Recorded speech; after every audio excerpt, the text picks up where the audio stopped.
Al-Quran, Auditori.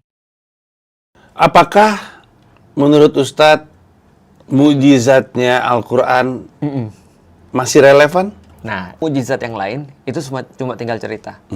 Pertanyaannya, Al-Quran masih bisa dilihat sekarang. Tapi menurutku sebenarnya itu adalah sesuatu yang bisa kita mainin lagi. Jadi gini, aku mau tanya lagi, Mas. Mas tahu nggak sih mujizat Nabi Musa apa? Membelah lautan. Membelah lautan, ya. Mujizatnya Melempar Nabi tongkat jadi ular. Jadi ular. Mujizatnya Nabi Isa itu menghidupkan orang mati. Iya. Nabi Ibrahim nggak mempan dibakar dan segala Iya. macam. Nabi Sulaiman bisa naik angin dan seterusnya. Iya. Sadar nggak sih kita, Mas, semua mujizat itu bersifat visual? Betul. Al-Quran itu namanya Al-Quran, bukan Alkitab disebutnya. Alkitab itu nama lain aja, tapi Al-Quran. Al-Quran artinya sesuatu yang dibaca.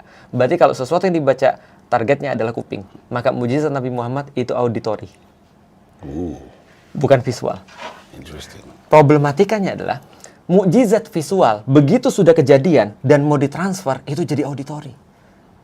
Betul. Maka Mas bilang tadi cuma bisa kita dengar ceritanya. Karena nggak ada lagi visualnya. Problematikanya adalah kalau seandainya Mas hadir ketika pembelahan laut oleh Musa, dan kemudian di situ Mas sangat benar-benar ngelihat itu, terus kemudian benar-benar amuse, benar-benar beriman, auto beriman setelah itu. Gimana cara Mas transfer perasaan itu pada anaknya Mas? Pada Dipo misalnya nanya, apa yang terjadi misalnya di situ? Terus Mas bilang apa ke dia? Cerita. Gua lihat laut. Lu pernah lihat laut kan? Lu bayangin laut kayak gunung. Itu jadinya apa? Auditori. Iya. Maknanya masih dapat? Masih. Tapi Nggak sekuat kalau ngelihat. mukjizatnya masih ada di situ. Dalam bentuk cerita aja, dalam bentuk auditori. Berarti bukan mukjizat lagi kan? Tapi Iya. cerita mukjizat. Betul. Tapi mukjizat Al-Quran bentuknya auditori.